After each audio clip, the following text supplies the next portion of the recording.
morning.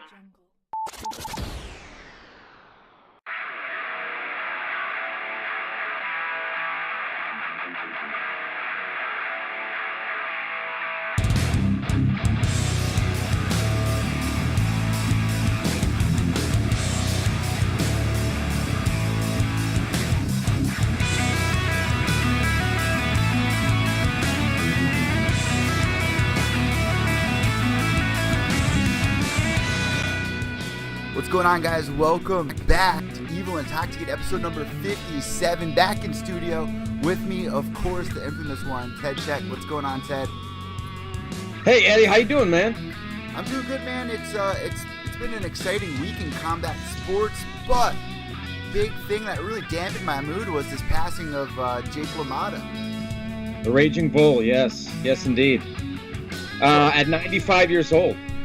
You know, and I kind of wanted to start the show off with that, you know, just to kind of pay respect because, in a way, I do have to thank him and his career for kind of boosting my interest in combat sports with, you know, the movie where Robert De Niro plays the Raging Bull. So hats off to him. Passing away is a big loss for combat sports. Yeah, I mean I remember watching that movie. Shot all in black and white, and just a very brutal movie. I actually interviewed Gene LeBell. You know, Judo Gene LeBell, who was Ronda Rousey's trainer for a while. Gene holds the distinction of being in the same scene twice. He was a ref in the ring, and then he was a fan outside the ring in the same shot. Oh, that's badass. Yeah, but I mean, you know, Jake LaMotta, I mean, what a great movie, and what a crazy life he led. He had 7 wives. Insane. And destructive too, right? Destructive. I believe he was a heavy smoker and drinker. Yeah, he got pretty violent. Matter of fact, that girl, his first wife, she was actually only like 13 or 14 years old when they first started hooking up.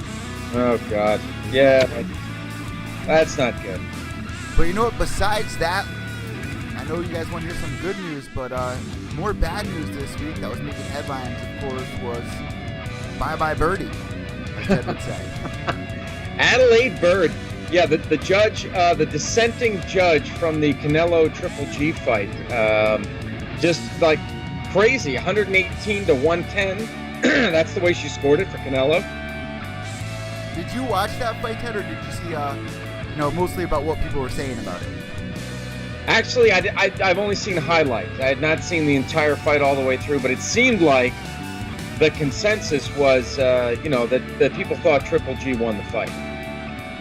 Yeah, that's what I was seeing as well, and it was actually brought up that she has screwed fights up in the past, and you were just telling me that she was supposed to be reffing at UFC 216. Correct, and she's been, as far as I understand, she's been put on suspension by the Nevada State Athletic Commission. I mean, they're not really calling it that. They're saying, oh, she needs to catch her breath. Coding for she's on suspension until further notice. But yeah, she's botched a lot of MMA fights. You know, she somehow. Okay, so her husband is Robert Bird. He was the ref for May Mack, believe it or not. Oh. And so she somehow got herself involved in combat sports. Somehow, someone thought that she'd be good at it, and then somebody thought, well, she's good at screwing up the boxing matches. She'd also be good at screwing up MMA fights. Check this one out, Ted.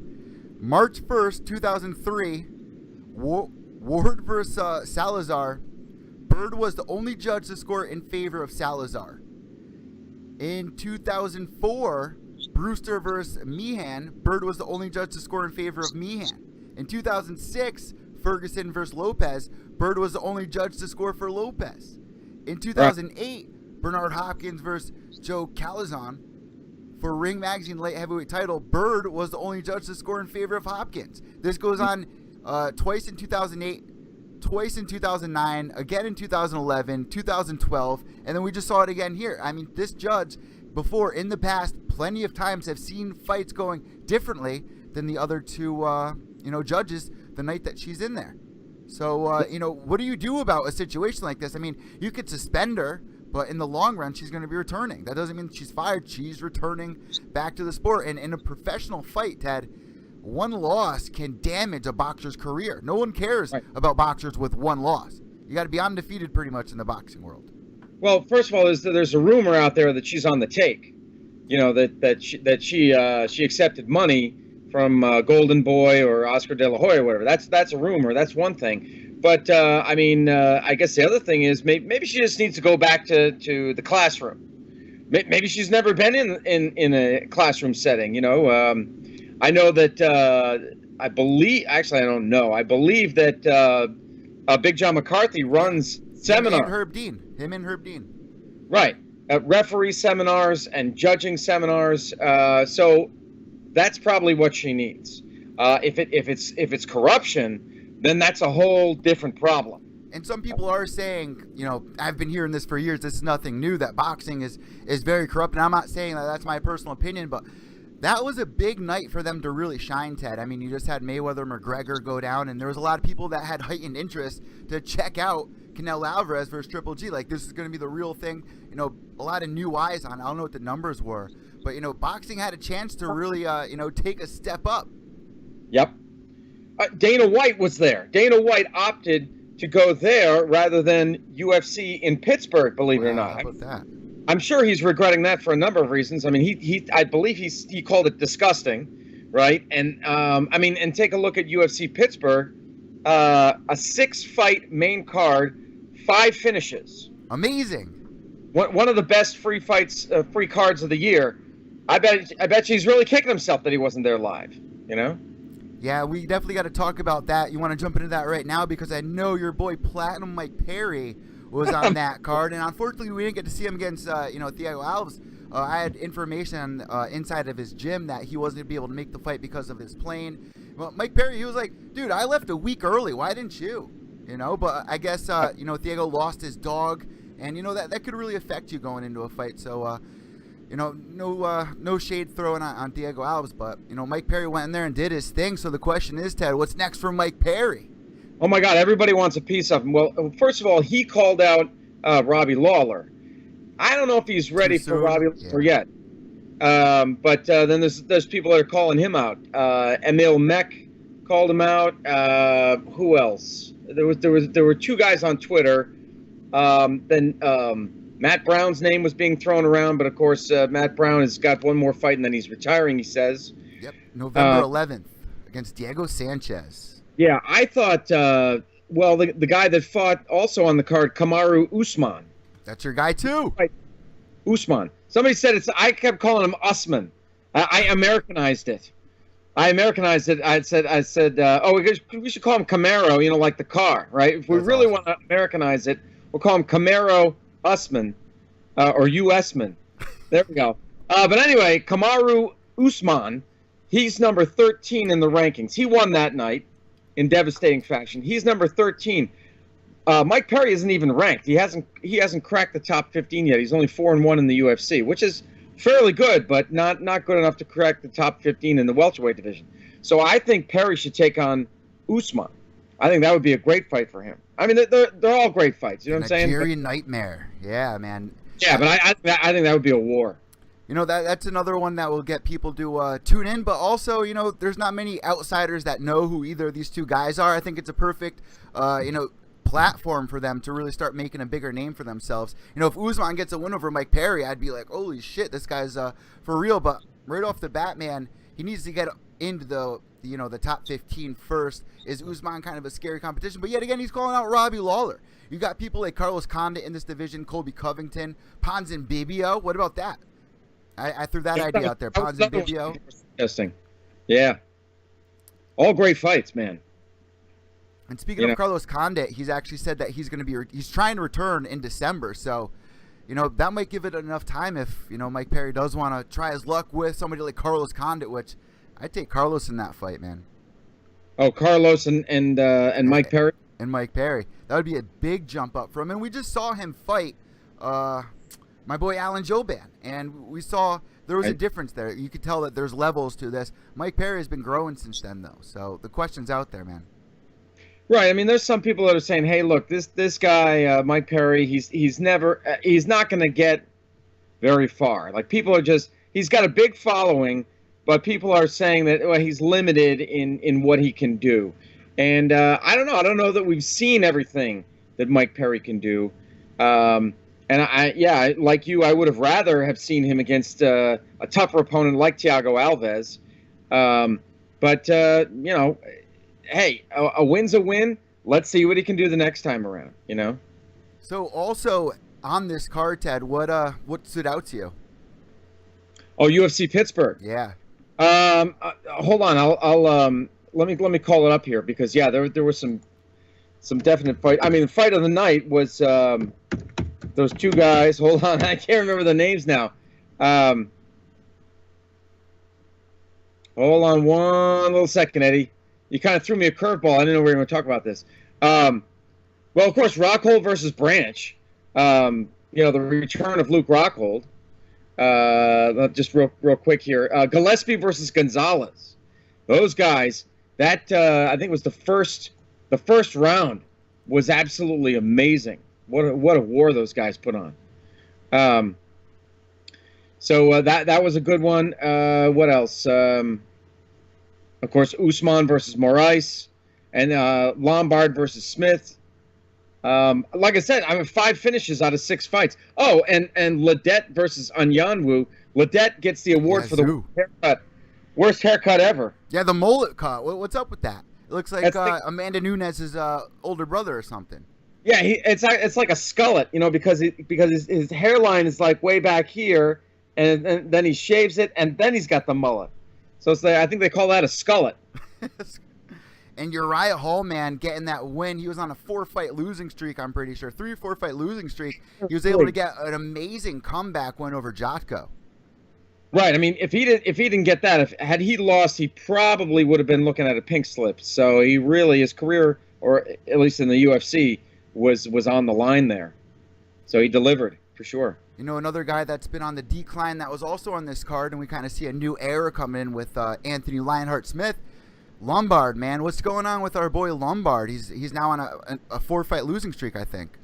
He's 39. He's getting up there. He's still got power, man. But what do you see? What does he need to do to change to get some wins in here? I mean, he is facing some of the tough guys like Neil Magny, or Dan Henderson, Johnny Hendricks, and now Anthony Smith. But what does Lombard need to do? Is it you need to change his camp?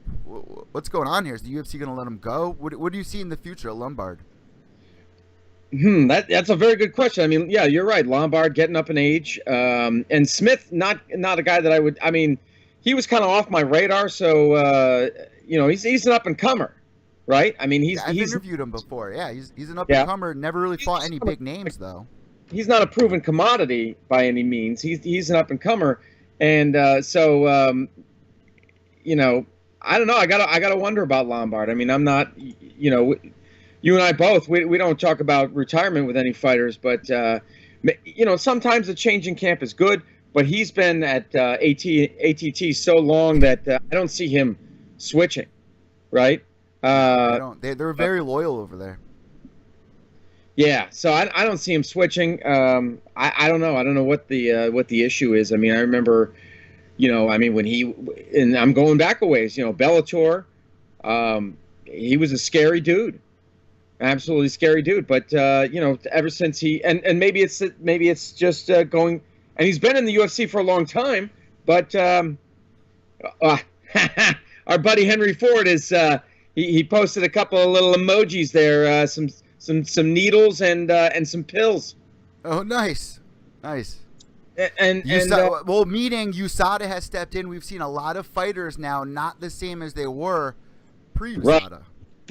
Correct. The people a lot of fighters talk about that. The change in body, the change in performance, the change in in physique for a lot of these fighters. So Vitor Belfort, Johnny Hendricks, Right. In that sense, USADA is doing what the UFC hired them to do. A lot of people are on the other side of it saying, USADA sucks. They're ruining things. Well, now you're seeing people like Michael Bisping, who's always been clean, always freaking out about people taking steroids or whatever. Now he's the champ. I don't trust anymore. You know what I mean? I don't trust anybody, even the people that say that they're clean. I don't trust anyone. The test is what does it. We're still dealing with this whole John Jones thing, but they say that the first indication is the eye test. You look at somebody and you go, does that look normal? Does that look like a normal human being, or does that not? That's the first thing. I mean, you got to take genetics into it a little bit, but yeah. You've done a couple of videos like that before in the past of fighters that just don't look the same as they did before. People were pointing out like Jose Aldo before the Conor McGregor fight, stuff like that. You can totally tell when a fighter just doesn't look this. Vitor Belfort is a prime example of this. And it seems that it's together. The change in physique and the change in performance go hand in hand. We can kind of it happens together. So yeah, it's like a weeding out process. It's what needs to happen. I feel if we're gonna have an even playing field, which is what we need if we're gonna prove who's the best. It's what needs to happen, man. And while we get to the end of UFC Pittsburgh, I think it's only right that we talk about Luke Rockhold and what is next for him. I mean, Chris Weidman doesn't have an opponent. You think they're going to finally do this rematch here or what? I heard that, it was Jacare's manager was saying more than likely they're going to fight, Jacare and Weidman. Really? I think, yeah, that's it's not a done deal, but that was a headline that I read this week. With Rockhold, you heard him afterwards. He's telling GSP to just pull out, just pack your bags, leave, don't even fight. Let Rockhold jump in there and fight, which I don't think is going to happen. But it strikes, Luke Rockhold is. I think he's at the point where he thinks he should be he's going to hold out. I think he's going to hold out for a title fight. Now we got Robert Whittaker to worry about. Not worry about. He's the interim middleweight champion. Yeah. Yep. So he should be fighting the winner of GSP Bisping, although Bisping is saying he might retire. I hate when fighters talk about it. If he wins, he might. Yeah, see, that's the kiss of death in my opinion. Mm-hmm. If he wins, he might retire. You got GSP saying if he loses, he might retire. It's a sign of weakness, in my opinion. It really, it's kind of given up, in my opinion. So Bisping and GSP are both saying they might retire after the fight. So we could be looking at a title that's up for grabs. So let me ask you this, Eddie. Let's say Bisping wins, right, and retires. The title's held up. Do they automatically just give it to Whittaker because he's the interim champ, or do they have Whittaker fight? I don't know, say Luke Rockhold for the title, for the undisputed title. How would you like to see it go? There's so many good matchups here between Chris Weidman, Souza, Romero, Rockhold, Whittaker, and Bisping. But you take those two prime guys out. I think you got to make Whittaker the champ since he's already holding the interim title. And it's so weird because in the past, you don't see them hand out interim titles unless champion's injured or, you know what I mean? Here we have two active. Well, Bisping was injured a little. I mean, like he was injured, but it didn't seem like. Remember, he had surgery on the knee. He was just trying to wait it out till October, November for GSP. Let's be real. Yeah, I kind of don't think that they should have given Whittaker the interim strap. I'm not into this interim thing. You know how I feel about this. In the cavemen days, there was one girl. The cavemen got to fight for that one girl. There's no other girl. There's no interim girl. There's not two queens. There's one queen in every division. It just doesn't make sense. Right. That poor girl. Alan Rubio's got a question. He's wondering, is John Jones's career over? That's a good question. That's another thing that's been circling the headlines, Ted. This is a weird question. I don't think his career's over. I mean, he's John Bones Jones. When there's money to be made, there's things to be altered, if you know what I mean. I think he's going to be returning pretty soon. I don't think it's going to be 4 years. And even if he's not allowed in the UFC within the 4 years, he's still going to be active somewhere else making money. I mean, I don't think it's the end of his career. What do you think about this, Ted? Is it all said and done for John Bones Jones? Well, remember when Wanderlei do you believe him? Do you believe that he really didn't take something, or do you call it complete bullshit? Oh no, I think he took the stuff. I think he took the Turinabol. I found out a few days ago that Frank Mir, those guys were teammates for a while there at Jackson Winklejohn. Frank Mir, remember the kangaroo meat? The kangaroo meat, yep. That was Turinabol. Oh shit. The same thing that John Jones got busted for. They used to train together. Right? So it just gets you thinking. No, but I think he did take something, and so we've got to see what he's going to have these hearings. He's going to go before USADA. He's going to go before the California State Athletic Commission. Even if he gets 4 years, I mean, I could see the UFC like trying to intervene. They would not turn their back on him. They would maybe not. And then they never will. They never will. They can't. They're not in the position to. Right. I could see them trying to intervene, maybe get him 2 years, something like that. But let's just say he gets 4 years. He just hit 30, right? Just hit age 30. He can come back after 4 years. The big question is, will the sport have passed him by in 4 years? Yeah, 4 years is a lifetime. You're going to hear that a lot. 4 years is literally a lifetime in MMA. You're going to see a whole bunch of new faces. I mean, look at Cody Nolov. Within 1 year, he climbed the ladder. He's the champion and taking on people like Dominic Cruz. I mean, I don't know, man. I just don't understand. I don't understand why we keep running into the same situation with John. He's his own worst enemy. But he's the toughest opponent that he'll ever face in life. Henry Ford is asking about, or is saying, Bisping. I'm a Bisping fan, but he should have fought Romero. I love you, Michael. I love you, Michael. Boy, I'm coming, Michael. Yeah, no, I think I agree. I agree. He should have fought Romero. I believe he did. The hype was there. There was hype there. I think he did duck him. Oh, Ann's here. Ann's checking in. Ann Hill. Yeah. And Belvin Flipmonk. Okay, Belvin is asking a question. He tweeted this out. This is relevant. This just happened. Cajun Johnson. I think it's Cajun. It's spelled like Cajun, but I believe it's Cajun, like Ragin' Cajun. This is all I saw on my Twitter feed, by the way. This is all I saw was this whole thing. So, right. Yeah, definitely explain it here, Ted. Definitely address this. This guy, now, okay, I have to, initially, I got to give the guy props because he was the dude that stood up during the UFC Fighter Summit and really stuck it to him as far as I believe it was the whole Reebok deal and how that's complete bullshit and the fighters have been screwed, right? So he stood up for fighters. He was a hero. This guy, Cajun Johnson, who I don't know how many fights he's had, but he's not a big name. He really put his career on the line there, right? So props to him for that. That's amazing. But now you got to question the guy's judgment because somebody else tweeted out, "Oh, if you could punch anybody, any celebrity, who would it be?" And he said the president. Yeah, he said Donald Trump. Yeah, Donald Trump, our president. Now look, regardless of your politics, whether you like the guy, whether you don't like the guy, you can't threaten the president. And somebody said, "Whoa, wait a minute, First Amendment." It doesn't cover freedom of speech for people out there from other countries that don't know. Right. It doesn't cover that. It doesn't cover that. This threatening the president supersedes your right to free speech. Now, and as long ago as Ice-T said, freedom of speech, just watch what you say. So keep that in mind. Keep that in mind. I love that you use Ice-T for it. How about that?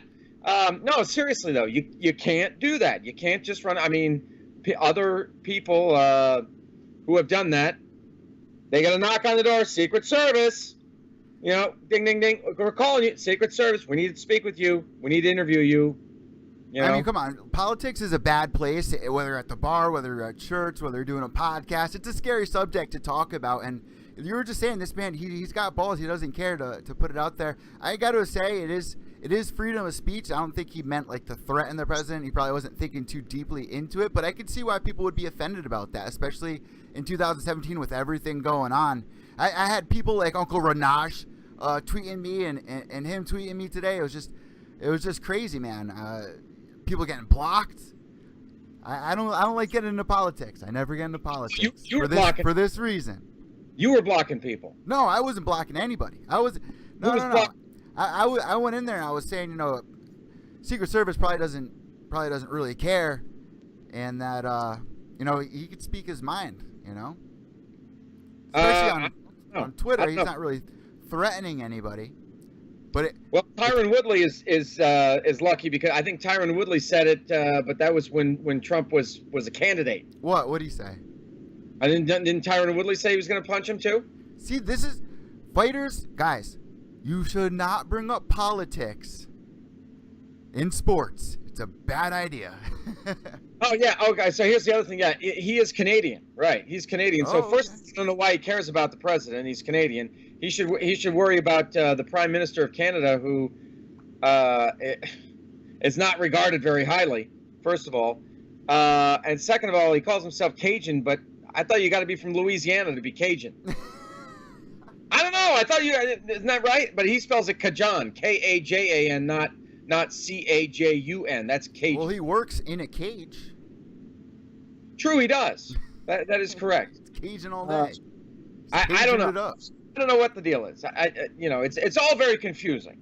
But the bottom line is, you probably shouldn't, unless you'd like to get a call or a knock on the door from the Secret Service, you probably shouldn't threaten the president. It's not a good idea to bring up politics when you're in the spotlight. Period. Well, I mean, a lot of celebrities get wrapped up in it. It's like, if you're a fighter, or if you're an actor, or if you're an athlete, just do your thing. You can lose half your followers from one tweet when it comes to politics, stuff like that. Just do what you're good at. You know what I mean? But then you become an activist or whatever, and it just never turns out well. Never does. So anyway, but hey, real quick about we mentioned the welterweight division and GSP. Something you and I did not talk about this beforehand, but I got to say it real quick. GSP can't help but talk about aliens, like, all the time. I love it. And dinosaurs. Aliens and dinosaurs. And I'm sure, in his mind's eye, he envisions the aliens riding the dinosaurs, and the aliens brought the dinosaurs. Like a Scientology story. No, Ann, you cannot punch the president. She's asking us. No, you can't, Ann. Stop it. See here, you could say it, but you can't do it. No, you can say it, but you can't do it. You can't. Anyway, no, but seriously, Joe Rogan was saying that he's so obsessed with aliens that apparently they had, they're filming, I guess Embedded and all this kind of stuff for the fight that's coming up, right? He's on an alien hunt. Well, he's talking about aliens so much that they had to scrap all these interviews, all this footage, because they don't want people to think that he's absolutely batshit crazy. Insane, yeah. Now, and the other thing is Joe Rogan saying, well, but maybe, now this is on a serious note, maybe he's suffering from something, because he's talking about lapses in his memory. Yeah. And he's saying it's GSP saying it's because he was abducted. But memory loss is attributed to CTE. CTE, which we just saw Aaron Hernandez commit suicide, and they found CTE. He had CTE when they did the test on his brain. And before that, he was killing people left and right. He was from right here in Connecticut, man. Yeah, but he was just killing people with impunity. But yeah, and then he killed himself. So now his family is gonna go after the NFL and the Patriots. They're gonna try to sue the pants off him. So here's the thing with the whole alien thing, though. I mean, I can understand why people would be like, he's losing his mind, the whole memory lapse thing. But I think we all have somewhat of an interest in aliens. Oh, sure. I just don't have an interest in getting probed from the back, from anally. I don't want to get anally probed. My dad claims that he's been abducted, that the aliens have fixed my father's back. He swears on his life that he's been abducted by aliens. Swears on his life. So they fixed his back, but then they shoved... All right, forget it. Sorry. Fixed his back, dropped him back off at home. See you later. Just like that. That's such nice aliens. You know what I mean? They're so nice. I So, love those. the funny thing is, the look in his eye when he tells the story is just like, it's hilarious, man. Do you first off, do you believe in aliens, Ted? Because it's 2017. There's been a shit ton of evidence, in my opinion. Well, all right. So when my kids were young, we watched a lot of animated movies, right? So one of them was Monsters versus Aliens, I think it was called. Saw it in theaters. Okay, so you got the TV guy, and he's like, "How come the United States is the only country aliens ever seem to land in?" You know what I mean? But seriously, where else in the world? It's kind of weird how where else in the world do you hear it, but in the United States. I don't know about all this, seeing stuff, but when I think of the universe or as far as you can go in space or whatever, there's got to be something out there somewhere. We just can't be the only planet that's got life on it in this vast expanse. You know what I mean? Galaxy after galaxy after universe. There's got to be something out there that's got some type of life on it. They just found some kind of space algae on one of the spaceships that was brought back to Earth, which is an alien. It's from outer space. Wait, what? There was a spaceship out there. It had like green moss growing on the outside of the window. And the one that had the picture. It went to Saturn, and took all the pictures of Saturn and came back. Yeah. I think I call it Cassini. That was the satellite or whatever that they put out there. Anyway, let's get back to. Well, this is another thing, Ted. The whole CTE thing. It's a very serious thing, yeah. And if people did suspect that, I mean, they probably wouldn't allow him to fight. It's a very dangerous thing. Well, yeah. Hopefully, there's hopefully the medical exams.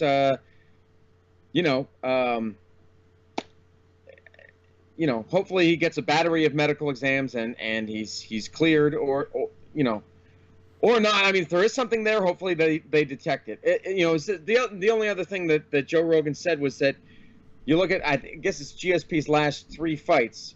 I think it was his last 3 fights. He absorbed more punches in his last 3 fights than he did his entire career up to that point. So, Well, it just doesn't surprise me because he's always talked about dinosaurs and stuff like that. So it doesn't shock me, but the question's out. The question's there. Yeah. I'm hoping for the best. And hopefully he's just a weird dude who's obsessed with aliens and dinosaurs, and he doesn't have CTE. That's my hope. So Ted, while we're on the discussion of this division, I just briefly mentioned Carlos Condit is trying to return in December. What would you like him to do, man? I mean, he was just this close to winning the title fight. In a lot of people's minds, Carlos Condit beat Robbie Lawler in January of 2016 when that fight did go down. And one of the best fights I've personally ever seen. Yeah, that was a great one. That was one for the ages. He wants a fight either December, January kind of thing he's looking at. And I know a lot of people are he's got a big fan following. A lot of people have been talking about when's he coming back? He's had the coffee shop he opened up. Oh, is that right? Oh, I didn't know that. Oh, does he call it natural ground killer coffee or something? The name's got to be in there somewhere. Yeah. I forgot what he named it, but to me it kind of seemed like he was making a plan B. So I was kind of shocked when I heard that he really. Because after the loss against Robbie Lawler, it kind of seemed like he was going to most likely retire. Well, yeah, I was looking back at his record, kind of going back last 5. He's 2-3 his last 5 fights. A win over Martin Kampman by TKO. Lost to Tyron Woodley. That was the knee injury. A lot of people thought maybe he could have won that fight. The win over Thiago Alves by TKO, doctor stoppage.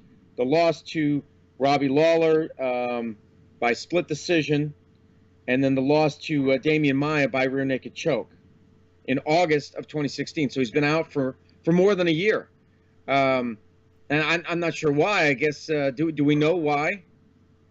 He's just been second guessing his career. He's put a lot of work. He was working with Ido Portal, doing the natural movement and stuff like that, and he's looked better, man. He looked really good in that fight against Robbie.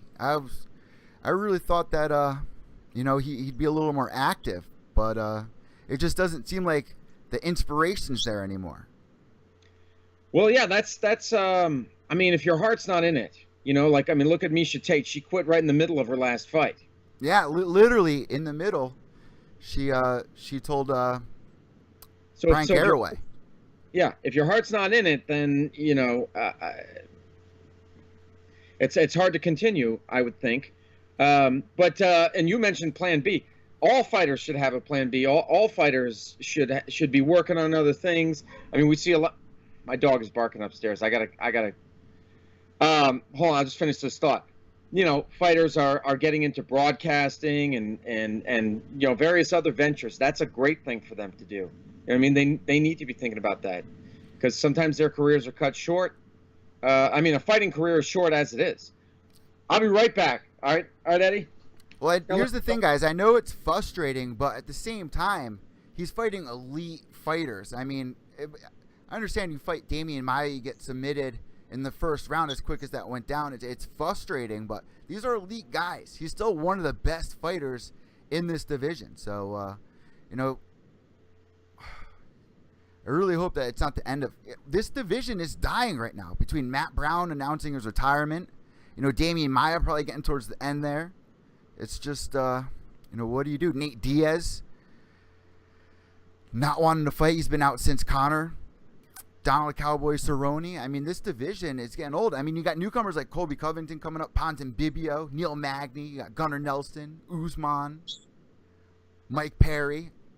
It's a new age, and like me and Ted were just talking about with John Bone Jones, 4 years, the whole division's completely different. The sport is going to grow a lot quicker. So, Carlos Condit taking a year off. I don't know, man. I don't know what's going to happen. I really don't like seeing, some of our favorite guys retiring. So, like we were just talking about as well, when a fighter announces their retirement, like DC was before the John Bones fight, he was like, if I get the win over John Bones, I'm most likely going to retire. Kind of seems like you're giving up in a way. Like you already have that seed planted in your head, so if you do lose, it just seems like the seed's been planted long ago. So I wouldn't be surprised if Carlos Condit loses this next upcoming fight, that it might be the end of him. And that's not a bad thing. I mean, he's had an exciting career. He's not that old. He's got this whole Plan B thing going. And who knows? I mean, we've been seeing Anthony Rumble Johnson saying that he's going to retire. But, yeah, he's talking about coming back. Tito Ortiz talking about coming back. I mean, Tito should probably stay where Tito is. But, Ted, I'm saying we see a lot of fighters that want to retire, but then for some reason or another come back into the game a year or two later. Like, GSP for a prime example.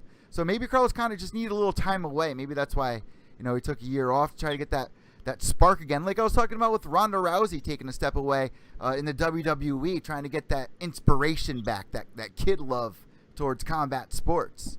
Maybe that's what he needs. Robbie Lawler did the same thing. He took a little bit of time off, remember, because wasn't he supposed to fight Cerrone, and then he said, you know what, I can't do it right now. I need some time, right? Yeah, he was supposed to fight him at 205, I think. Yeah, I think. Right, and he called him up and said, I can't do it. But speaking of Ronda Rousey, how about this whole Edmund Tarverdian thing? Chris Cyborg next. Now, here's the thing. I love it. I love this, but it would be awful for her to lose 3 in a row just like that. I'd rather see her go in there and fight someone else, man. Maybe Rocky. But Chris Cyborg right now, it just seems like such a bad idea. But on the other hand, if she wins, she's right back on top. So there's a risk, but there's a big payoff there. I think Edmund's insane personally for suggesting that. So basically, Ronda's longtime trainer Edmund Tarverdian, head movement. That guy. Yeah. Clinch. No. He's suggesting that Ronda should come back and fight Cyborg. Cyborg said, I don't want to do it now. I don't want to fight Ronda anymore. I don't want to have anything to do with her. And I think I didn't read or watch the video, but I saw the headline that Miesha Tate is taking Edmund to task for suggesting that Ronda fight Cyborg. What do you mean taking him to task? Taking him to task, criticizing him, saying that's not a good idea, that he would suggest such a thing. But like I said, I didn't get all the way through it. But yeah, Henry is saying Edmund just wants another paycheck. yeah, who else does he have? Everybody else who fights under him loses, well, including Ronda. But I mean, like Jake Ellenberger left his camp. I mean, everyone that's been part of him has been on a losing streak. Yeah. Art Bell's checking in. He likes the padded cell here. The grow room. The grow room. Yeah. Art Bell in the padded cell. So we got people talking about, hey, we're in a new era now. Colby Covington, Usman, Mike Perry, Chase Sherman, right? We got a lot. We got some new blood. We got some new stars. Chase Sherman is hilarious. While you went upstairs, Ted, I was telling everybody, you were saying that John Bones Jones, if he's out for 4 years, that's a lifetime.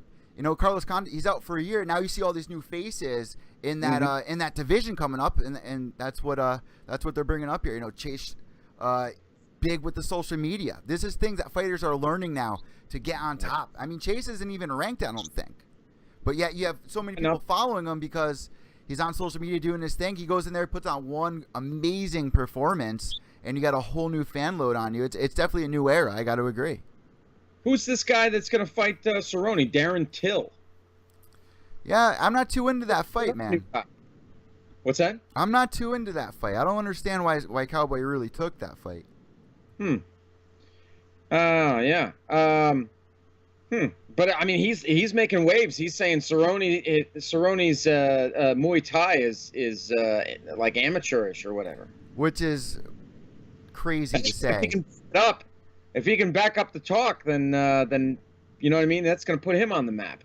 That's quite the thing to say, man. I mean, is Till even ranked? He's not even in the top 15. Probably not. I mean, he's hoping with this he'll get there. Here, let's check it out. Till. Yeah, I was gonna call up rankings. But yeah, that's here. It is, Darren Till, 15-0. His kid's 24 years old. He's from England.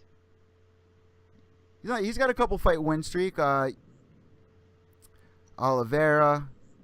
Oh, look at this. Mike Perry cracked the top 15. He is number 15. As of yesterday, yeah. He's not ranked, and now he's number 15.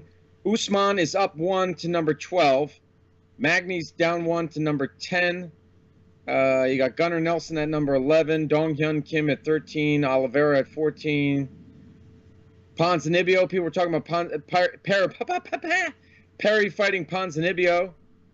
Colby Covington, the guy that's talking shit to Tyron Woodley. Condit he actually trains with Tyron. He trains over there at ATT. Oh yeah, that's right. Yeah, and Woodley was saying, yeah, when I see him in the gym, he doesn't say anything. Turns his back. Yeah, I've interviewed Colby before in the past. He's a pistol. Yeah, good guy. Yeah, he's funny. I mean, he did this whole thing where he was calling out RDA for a while. He made this whole fake Gmail account of all fighters texting him, and it was hilarious. Wow. Genius. But yeah, man, Darren Till, I don't understand why Cowboy took that fight. I really don't. He'll fight anybody, man. He really will. I mean, I guess if somebody's calling you out like that, saying you're Muay Thai's amateur, but come on. Hey, should we get into predictions for this weekend? Yeah, let's jump into it. Before we do that, I just want to say our buddy Nick Newell's returning, Ted. Oh yeah, Nick Newell is returning to MMA, LFA, I believe, right? I you know what, I'm not. This is I heard something about it, but it sounds like you know a little bit more than I do. Yeah, I'm not. I don't know anything about it. I just know he's returning. I think it's great. I was kind of surprised when he did retire. I thought he had, a career ahead of him if he wanted. His only weakness was Justin Gaethje. Right. I mean, that was his only loss. What did he retire at? Like 12-1, 13-1, something like that. Yep. Great career. The one-armed bandit. And now he has a movie that they're making about him. So, and we interviewed him about it. Yeah, I haven't heard anything. I haven't seen any trailers or anything like that about the movie. So I don't know where that's at. Well, actually, quick update before we move on to UFC Japan. Since I'm in like the media circle here in Connecticut, I'm always looking at like media jobs. Like I do trivia at bars and stuff like that. And I saw on a job posting for broadcasting that they're actually looking for a lead role still to play Nick. So they haven't gotten far at all. It's been a while. Yeah, time to get rolling on that. Here was my thought, Ted. Maybe he's doing this to put a perfect ending on the movie, make his return, get an amazing win, and end it like that. Instead of ending it on a loss. I'm sure it's been eating away at him. Well, there you go. I mean, yeah, I bet you, there were plans to make like a Ronda Rousey movie, but with 2 losses, There's no Lifetime movies in the future here. Yeah, not anymore. I think that dropped. Yeah, she was supposed to. I think she signed a contract with Lifetime, but 3-movie deal, never happened. Nope. And then what was it? Roadhouse, the Roadhouse remake. Weren't they like in the middle of filming that too, and just stopped? I don't know if they're in the middle of filming or writing the script or what, but yeah, that's in the toilet. And then what else? There was one other one that she was going to do. She was going to do some other movie. I think she was going to do a movie with Mark Wahlberg or something. And I think she was going to do a movie called Do Nothing Bitches with the girl from SNL and 30 Rock. What's her name? Seriously? Yeah, Do Nothing Bitches. I thought that was a perfect idea. The Do Nothing Bitches. Come on, that would be perfect. That. Oh, I don't know who the hell are you talking? You talking about? She does the impressions of Senator Palin all the time. What? Oh yeah, she's got the dark hair and she's got the scar on the side of her face. Yeah, what the hell is her name? I can't even think about it. Well, I'll look at the comments here. Belvin Flipmunk, our friend Belvin.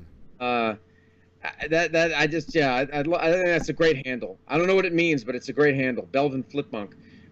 Woodley is the least liked champion. Even his own teammates don't feel the love. And no, that's not a racist comment.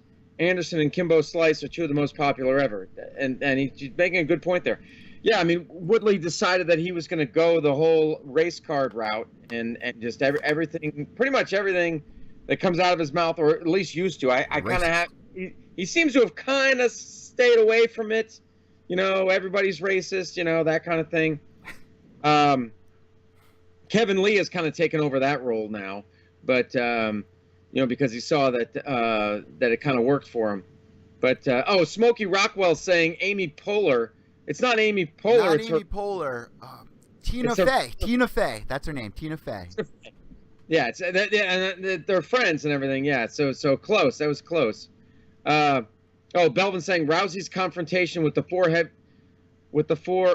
horsewomen on WWE looked straight out of the bloopers from DeGrasso Junior High. Yeah, that was really that was so cringy. I mean, it was bad acting for WWE. WWE does skits in between the wrestling matches, but it was bad for WWE. It was weird. It was awkward. It really was just awkward. Yeah, super awkward, man. That's just. And you know what? There's been a lot of people that criticize Ronda's acting, but it's never been this bad. That was just super weird. And it wasn't like a serious role or anything. I mean, all she had to do was drop her pocketbook and say, "Time and place." You know what I mean? Like, how do you make it that awkward? How do you do that? Oh my God. Yeah, horrible. Anyway, let's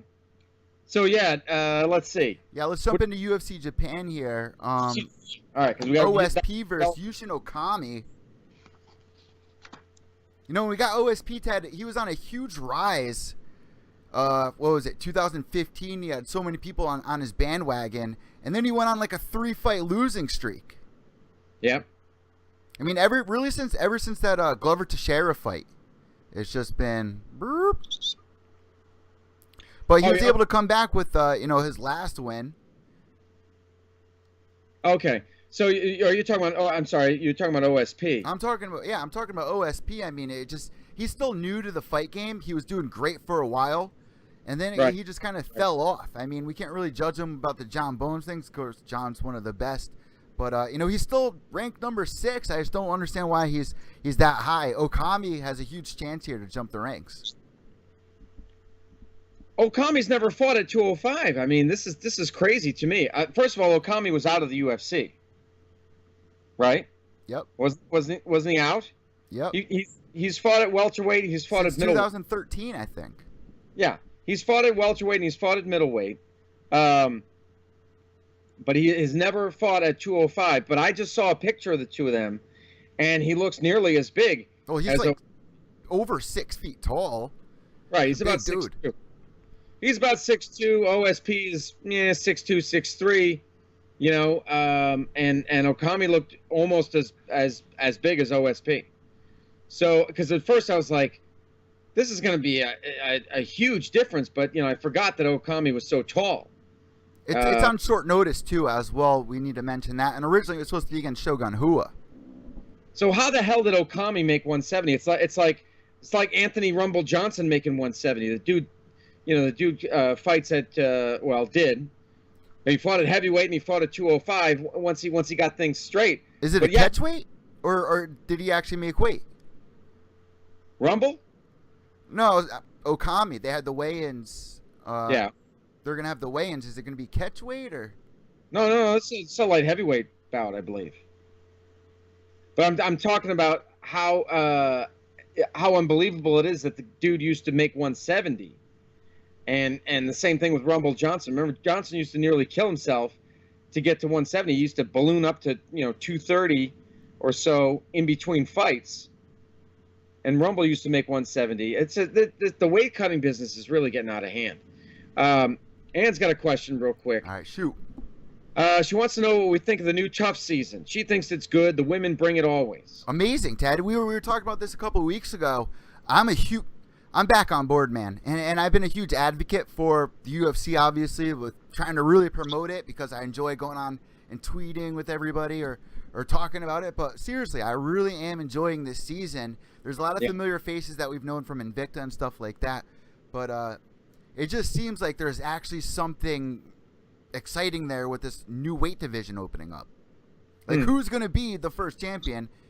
I know they kind of did it with the Carlos Esparza season, Ronda Rousey, and all that, but I'm excited for this season. It's been really good. I see what you're saying. I just, maybe it's a time thing. I can't, and I like Eddie and Justin, but I just think that the format's kind of played out. Here we are, the 26th season.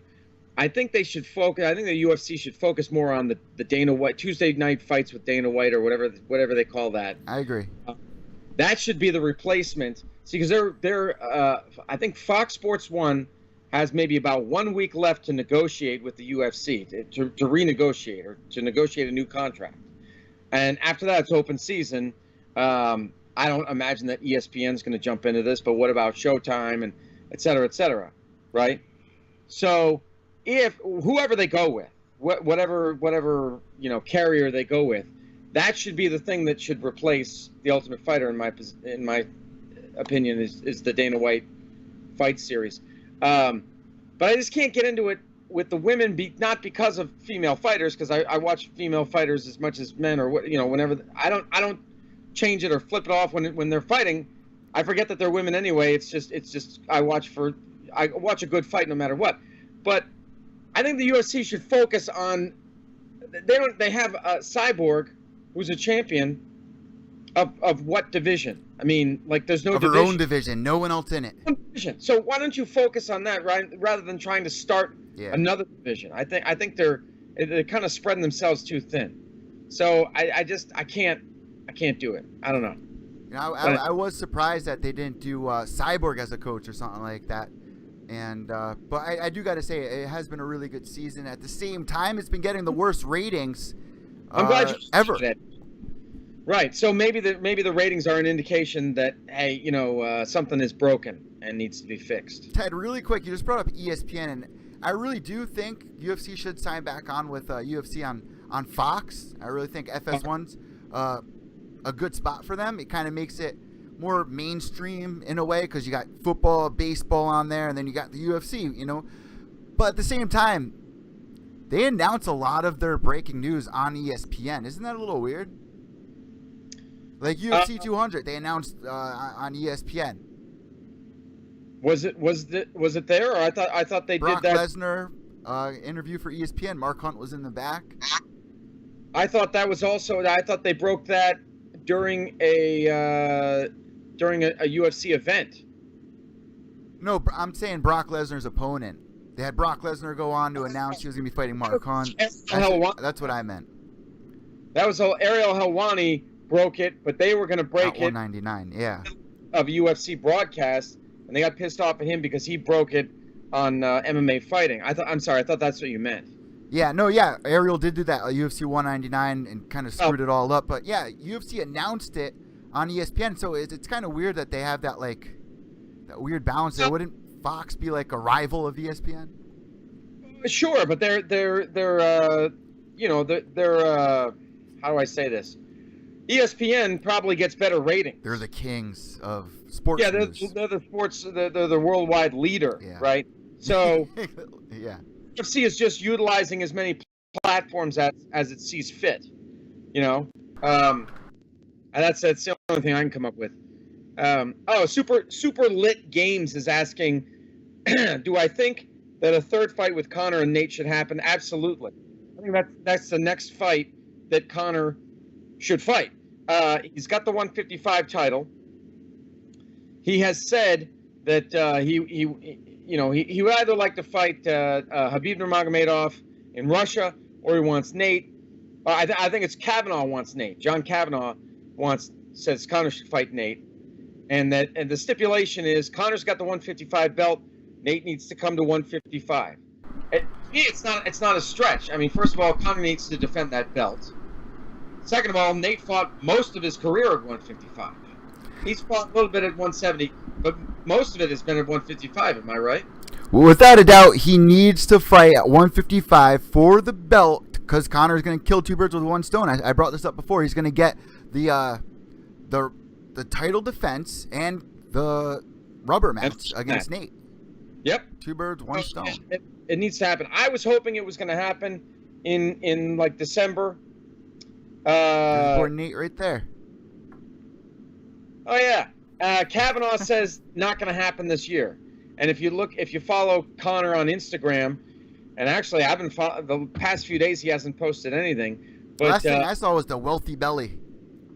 Yeah, the wealth belly. Right. So Conor's getting fat, and I think Kavanaugh knew that. Kavanaugh knew Conor's going to booze it up. He's going to smoke it up. He's going to eat and drink it up. He's going to get fat. And then it's going to take him that much longer to get back in contest shape. Meanwhile, Nate's out there doing triathlons. Yeah, but and you know what was crazy was Conor. Okay, so Conor banked $100 million or whatever for the May Mac fight. He's out in this little beautiful little island called Ibiza, which is off the coast of Spain, and I was calling it Ibiza. It's not. See, if you pronounce it in the Castilian dialect with the Castilian accent, it's Ibiza. So anyway, he's there. Make sure you don't screw that up. Lifestyle for the rich and famous, and he sees a boat owned by a Russian billionaire worth like $360 million. So Conor's like, shit, I'm poor. Looking at that boat, he's like, damn, that boat's worth more than I've ever made in my life. And that guy just like threw it away. It's like a fart in a hurricane. Yeah, he's comparing his life to like a Carnival cruise ship. I mean, come on. Man. Whoever dies with the most toys in the end wins. Oh, okay. And just continue on that real quick. Super Lit Games. Who do you think won both the fight between Conor and Nate? Well, obviously Nate won the first one by submission, but no, definitely Conor won the second one. I mean, he knocked Nate down like 3 or 4 times in that fight. Tore up his leg with low kicks. Brutal. Yep. So yeah, definitely. I was kind of surprised it was a split decision. Yeah, a couple weeks ago, it went down. UFC 202. First fight, Conor was ripping him up, obviously, in the first round. Then I think that he just got a little bit too committed to trying to finish the fight because all that blood was pouring out of Nate. So he just kind of went in on all the power shots, and it really cost him a lot of his cardio. And then we saw what happened there. He gets choked out. Here, right. The second fight, it was close, but I really think Conor did take that one. This upcoming fight, there's been exposed weaknesses in Conor's game, if you ask me, with the whole cardio thing, Ted. I think that's going to be a huge factor once again here. Somebody had I don't know if I mentioned this to you, Eddie, but somebody had the theory that, all right, so he suffered a knee injury. I think it was after the Holloway fight, or in the Holloway fight. Yeah, he tore his ACL. Right. Remember, it was a big deal because UFC paid for all of it. Yeah. They paid for all the surgery and everything, which was kind of unprecedented. They don't do that for everybody, but they like this kid Conor. They saw the potential in him, so they paid for his surgery. He doesn't. When you see Conor work out, he gets on the bike. He'll go 20 miles on the. Doesn't run. He doesn't run. That's right. He doesn't run. So he doesn't do the road work, and that's the hallmark of a boxer. A boxer gets up in the morning 5 miles. Cyborg runs 6 miles a day, Ted. Right. So whatever. So before you do anything else, you do your road work. Conor doesn't do that. He might get on the elliptical, he might get on the rower, but he doesn't have his body under him. He doesn't have the body because his knee can't handle it. Oh, okay. I see. That's the theory. I don't know if it's true, but that's a great theory, though. So he's not getting, and I mean, the other thing was, how many times did he actually go 12 rounds in that camp? I mean, it was a rushed camp as it was. It's just weird, though, because you had Boss Rutan saying that he was out of the game for a couple years. Then when he was getting ready for his upcoming fight, he did 12 rounds of boxing like a breeze. So he really had me convinced that, going 12 rounds in boxing was going to be a little easier than going 5-minute rounds in UFC. But to Conor, man, it looked tough. I mean, 10 rounds, 30 minutes. It's rough, man. It's 30 minutes, 30 minutes and 10 rounds, 36 minutes and 12. I mean, come on. And then doing 12 rounds in training is different than doing it in for the real deal. You know what I mean? And with the crowd and taking damage and the whole thing. Conor seemed weird that night, though. His vibe was off. I didn't feel confidence as usual. He didn't seem confident as usual to me. It's subdued. Yeah, I agree with you there. Let's see. Oh, Anne's saying she thinks the UFC should sign with Fox again. Like you said, more people can see UFC fights, and it's free. They put out some good free fights, that's for sure.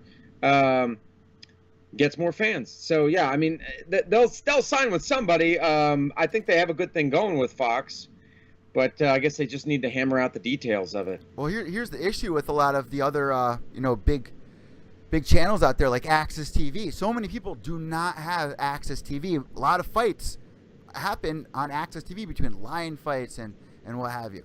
People don't have that. You need to have, what Comcast covers, what Verizon. You need to have a channel like FS1 or ESPN. You need one of those major Spike TV. You need one of those.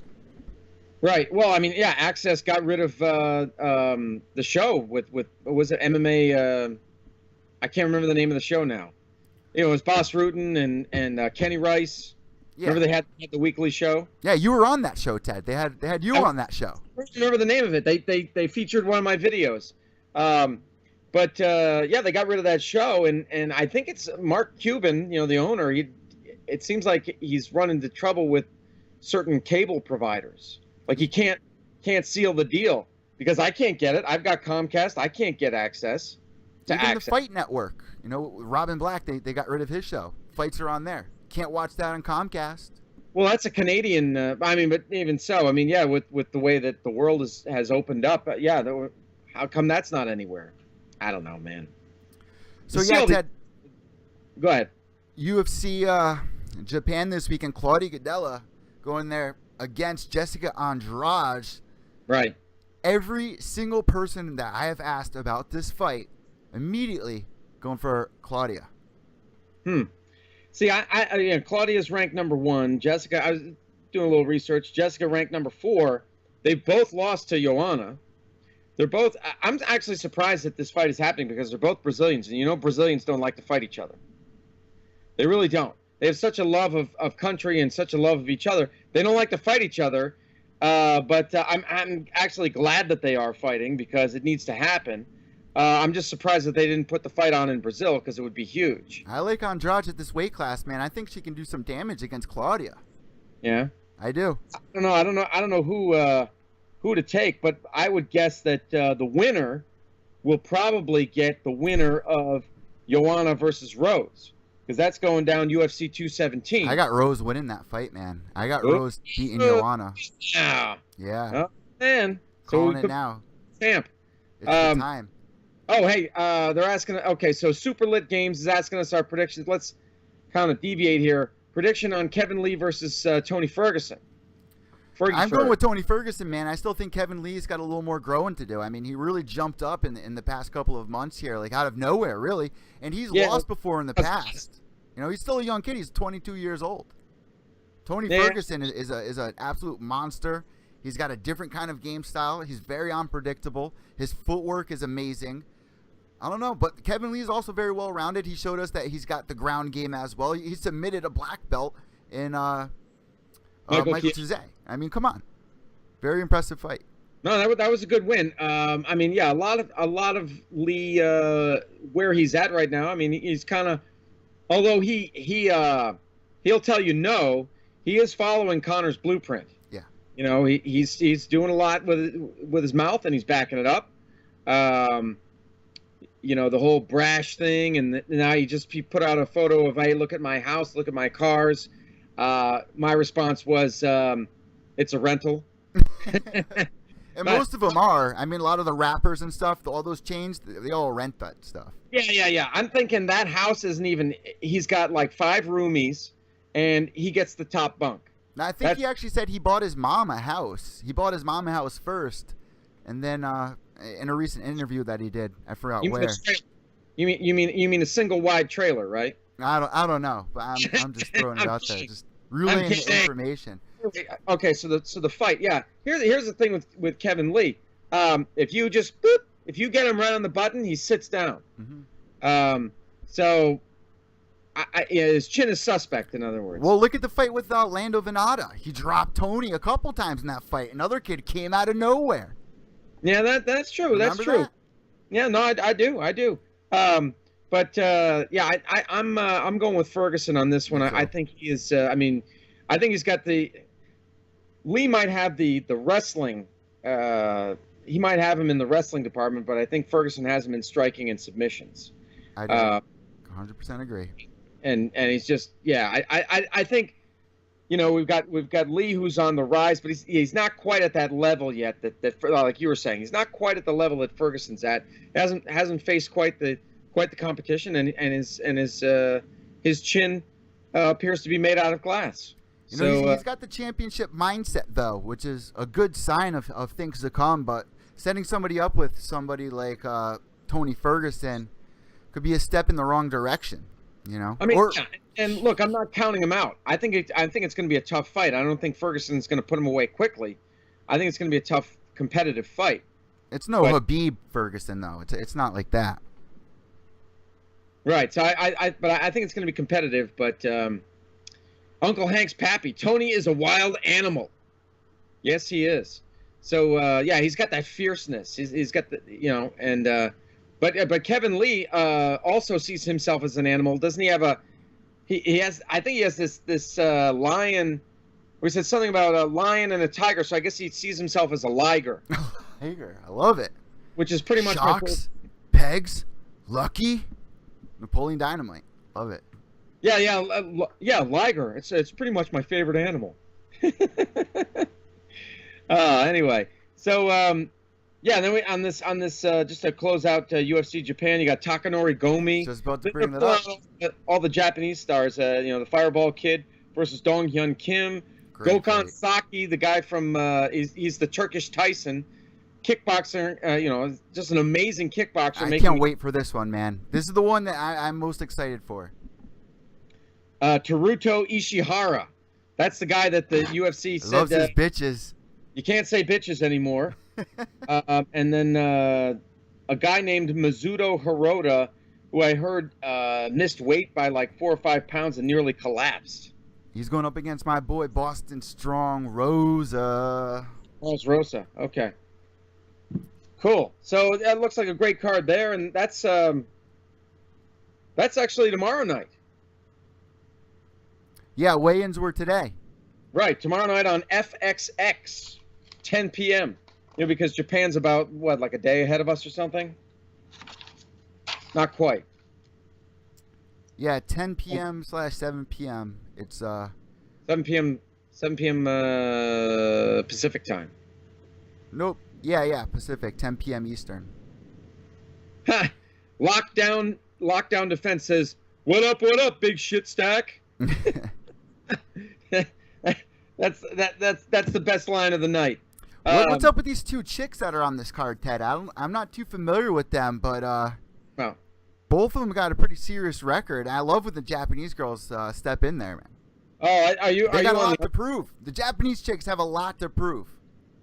oh, you're going with the you're talking about the undercard. Way undercard. Yeah, you got like the Japanese Paige Van Zant, Oh, Otage hey. girl. Henry Ford would like to know, Eddie, are you Jewish? No, I am not Jewish. I'm actually very Italian. You're very Italian, yeah. Very Italian.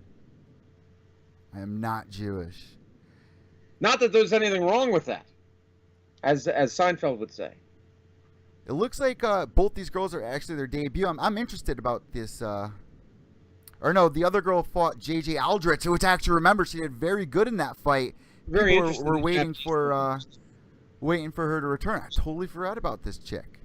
Hey, we Condit got versus Dion. We got Paulie crying Malinaji checking in. What's cracking, Edward and Theodore? MMA fanatics love you all. Paulie, what's up, brother? Hey, let's shift to Bellator 183, Eddie, if you don't mind. Yeah, one last thing before we jump into that. This All whole right. thing about Conor jumping into boxing, and matter of fact, all these fighters talking about jumping into boxing, can we please stop that? Can we please? I know. Come I on. kind of got excited about it for a little while. You know, Stipe versus Anthony Joshua. There was and- one time to do it, Ted, and if any fighter wanted to do it, it was to get on that card. It was a one-time thing. There's not going to be anything bigger than what we saw. I know, but Showtime didn't want to do that. They wanted to put all, Stupid. boxers on there. I Could've figured been 10 times one bigger. side of the card, all MMA guys, the other side of the card, all boxers. Agree. You would have had the biggest friggin' show ever, but they didn't want to do that. The UFC rolled over and let Showtime just run away with it. Would have been I don't- perfect. I don't get that, but whatever. So, Yeah, man, Bellator has an amazing card coming up this weekend. Is it tomorrow though? Is this card tomorrow? it's a flip. See, we got UFC on Friday good, and good. Bellator Saturday. Thank God. We're in Bizarro world. Everything's bass backwards. Yeah, we're in the third dimension now. Or ass backwards, whichever, yeah. So Bellator 183 from the SAP Center in is it the SAP Center or is it the SAP? It's like, remember on your old TV it would say SAP, SAP, SAP down in the corner, like for Yeah. For the Spanish thing, right? yeah. So in San Jose, where Bellator is king, in San Jose, California. So this might as well be a UFC card. I mean, you got all UFC guys on this one. You got Benson Henderson versus Pitbull, Daly versus Lorenz Larkin, and then you got Gunnar Nelson versus Ayala. Gunnar Nelson? Not Gunnar Nelson, Big Roy Nelson. Oh, holy shit. My Gunnar bad. Nelson. What the fuck? My bad. Yeah. Big country. Roy Nelson versus Javi Ayala. Paul Daly versus Lawrence Larkin. Two guys who used to be in the UFC. Yeah, this is like UFC's 2008 card or something like that. Yeah, man. I mean, look at that. Yeah, Bendo. Yeah, we'll have to see what Bendo. I don't know. What do you think he can do? He already beat one of the Pitbull brothers. Now he's got the other one. I don't know, man. I mean, I went to go see his debut. I went to go cover his debut for Bellator last year. Oh, against Koreshkov. Against Korokaj, man. And I'm telling you, those Russians are something else, man. I mean, Russians. they're on Yeah, another level. People love the head movement by Ben Henderson. With my hair back and forth. Oh, with my hair back and forth. Yeah.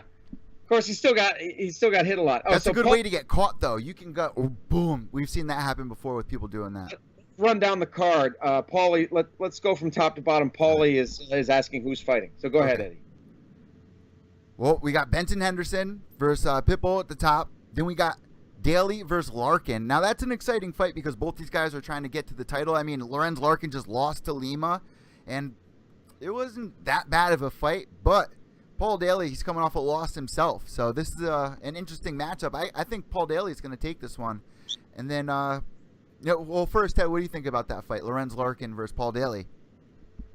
Well, going back, Ben Henderson versus Patricky Pitbull, just to make sure everybody knows, because Henderson already beat Patricio. This is like the Brazilians, like Lil Nog and Big Nog. It's like, can we get a little disparity in the names? Like everybody's got the same name, and when they have brothers in Brazil, they get like almost the same exact name. And they grow the same exact mustaches. Right. It's like, you got Rogerio Nogueira and was it Antonio Rogerio Nogueira and Antonio? Remember that? Like they had the same name. The Nogs had the same name practically, and then same thing. We got Patricky Pitbull and Patricio Pitbull. Anyway, so Ben Henderson beat Patricio. Now he gets Patricky. You got Javi Ayala versus Roy Nelson. Paul Daly versus Lawrence Larkin. Nelson's there to knock people out. He said, "I'm here for one thing and one thing only: to knock people out." I'm with Lawrence Larkin. I mean, it's the punches of Daly versus the kicks of Larkin. Who's going to come out on top there? I mean, Larkin has a win over former champion Robbie Lawler back in the Strikeforce days. Mm-hmm. Then you got Goiti Yamauchi versus Adam Piccolotti, and then Aaron Pico looking to avenge his first. He was so highly touted, Aaron Pico, but coming over from boxing. Right? Wrestling, right? Isn't he a wrestler? Wrestling? I thought he was a big time wrestler. I think you're right. Had some boxing experience, but I thought he was primarily a wrestler. I don't know, but they thought he was going to do awesome. He's a big phenom. He's 0-1 now. Versus Justin Lin, a guy who doesn't even have his own Wikipedia. So I don't know. I don't know much about Justin Lin. But yeah, I would think whoever, Paul Daly or Lawrence Larkin, whoever wins that is probably going to get the winner of Rory McDonald versus Douglas Lima, which is going down January 20th. And you also got MVP. Where's MVP been? I mean, that's a huge star over there in Bellator. He's been under the radar. I'm surprised they didn't match him up with Paul Daly. That was a big matchup that they could have made over there in England, man. Both guys from. It was going to happen. It was going to happen, and then MVP got injured, right? So shitty, man. Well, that was the first major fight of his career. He's been just crushing cans all along. Well, with the exception of Cyborg, I mean, he crushed the can if Cyborg's head was a can. Yeah, but he was over the hill at that point. You know what I'm saying? Yeah. I don't know. That was not really a challenge for him. He hasn't fought anybody that's anywhere near elite. So either he's going to just continue to crush cans and never get anywhere near the title. And throw pokeballs at him. What's that? And throw pokeballs at him. Remember his last fight? You knocked the dude out and threw a Pokemon ball at him. Just cringy as Ronda's acting on WWE. It's Bellator. It's MMA / WWE pretty much over there at Bellator. They're protecting him. I know they're protecting him, but so he can just continue to crush cans. So he's never going to get anywhere near the title unless he fights somebody like Daly, Larkin, McDonald, Lima. He's got to fight somebody of note, else he's never going to get anywhere near the title. And that's the thing. This division's building now, Ted. You're getting a lot of guys from the UFC coming over, so there's some interesting matchups to come. Yep. Yeah. So let's see what happens between Lorenz and Daly, and then you got Rory in the background, which says he's probably not going to fight until next year, unfortunately, and that's a huge thing of why I was against fighters going over to Bellator is because how many cards do they have every year? They don't have many. Yeah. That's my thing. Is that my criticism of Bellator is they need to get themselves out there more. They need more cards. We need more Bellator, and we need it now. Stewie Griffin checking in. He says, Ted, cocaine party, bro. And my answer is, and prostitutes. The cool whip. Right? You've seen that matchup, right, Eddie? The weekend of cocaine? Weekend of cocaine. Weekend of cocaine and prostitutes. No, I haven't. Oh, you haven't? Oh, man, it's friggin' hilarious. Anyway. So, if you guys are listening to the podcast and you're listening to Friday or Saturday, I'm going to be live tweeting for UFC Japan and also Bellator. So if you want to hop on Twitter, make sure you're following me at evil_echo. That's EVIL_ECCO. And also follow Ted at Ted Czech. That's TEDCZECH. We also have the Facebook page up now, guys. Go like our Facebook page. We're going to have the video cast up there. And if you're listening to the podcast, I got a couple interviews coming out right after me and Ted wrap things up here, so stay tuned for that.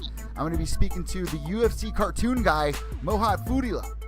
So make sure you guys stay tuned for that one. What is his name? Mojahed Fudailat. Mojahed Fudailat. The UFC cartoon guy. You know who I'm talking about? He makes the Conor McGregor cartoons. You haven't seen those yet? Oh no, I have. It's just an amazing name. Mojahed Fudailat. Fudailat. He's a great guy, so make sure you guys stay tuned for that. We had an amazing talk, and I even asked him. I was like, I don't want to give too much away from my interview, but you know, he has the thing with Tyron Woodley in there, it's calling everybody racist. I was like, have you had any backlash from fighters being like, hey man, that's not cool doing that? He said Woodley messaged him, but it had nothing to do with the racist thing. He actually enjoyed that. He said, man, my hairline doesn't look like that. It's a cartoon. Relax, Woodley. Relax, bro. You're kidding. Racist. Well, Ted, are you going to be watching the fights this weekend or what? Oh, absolutely. Absolutely, man. Both of them. Super Lit wants to know, what's your YouTube channel? Pure Evil MMA, and of course here on Ted's channel. But the YouTube channel, just search Pure Evil MMA. This video will be on there. Of course, our other videos as well. Interviews with Mojahed Fudailat, lion fights, UFC fighters, everything. Really, the podcast, Pure Evil MMA podcast, is on there. Evil Intoxicated. But most important thing, the mothership, Ted, is the podcast on iTunes. We're ranking in almost 10,000 downloads a month. So big shout out to all our listeners here on iTunes listening in. I like it. Yeah. Well, that wraps up today's show, Ted. We had a lot to, like I said at the beginning, man. It's picking back up again here in 2017 with MMA news. I mean, primarily, it's mostly been eyes on boxing the past couple of months. But, you know, second wind here for MMA. I'm glad we're done with it. Get it out. Get it out. Get out. You know what I'm saying? Let's get back to the true cherry on the top.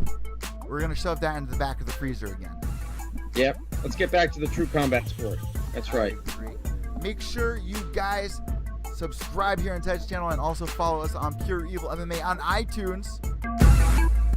All right, guys, I have a special guest for you guys here today on Pure Evil MMA. You're never going to believe who I got in here.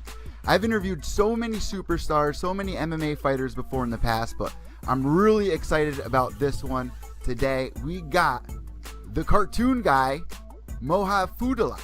And how do I pronounce your name correctly so you know the audience can hear?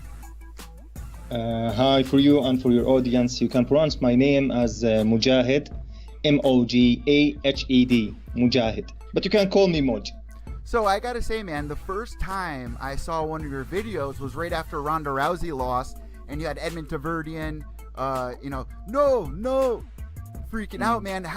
My first question to you is, you know, how long have you been watching MMA or UFC? Because I know that you're also into boxing, but, you know, how long have you been into MMA? Well, I was knowing or notified about MMA since a long time, but I'm hooked since I saw Anderson Silva in 2012, the second fight with Chael Sonnen. Yeah. So your videos, man, are pretty much viral at this point. You've had people like Gina Carano comment. You've had Brendan Schaub, Brian Stan, even Rogan retweet. What does that feel like? Were you expecting such a big reaction from your videos? Actually, when I start, I wasn't expecting much, not from me or from the community, because I started just for fun.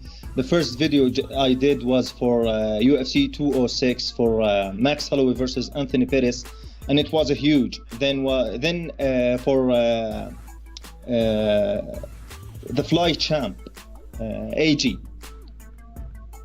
I did him a video. Then the reaction was also big, so I said, you know what, I'm gonna keep doing it. Then the bigger guys started tweeting, like Joe Rogan, Gina Carano, Chris Cyborg, and all the biggest MMA website like BG Pen and etc. etc.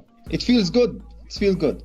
You know, between your videos and some of the images that have been coming out for like Boss Logic, I mean, this is something that our community needs. And with the way the world is right now, sometimes we need that laughter, man. And your videos are absolutely genius, even though, like, if you weren't an MMA fan, you probably wouldn't get some of the videos, like what they really mean. But I gotta ask, for anybody that's tuning in, maybe they haven't seen your videos before, what's one video that you could recommend, one of your favorite videos that you've made so far?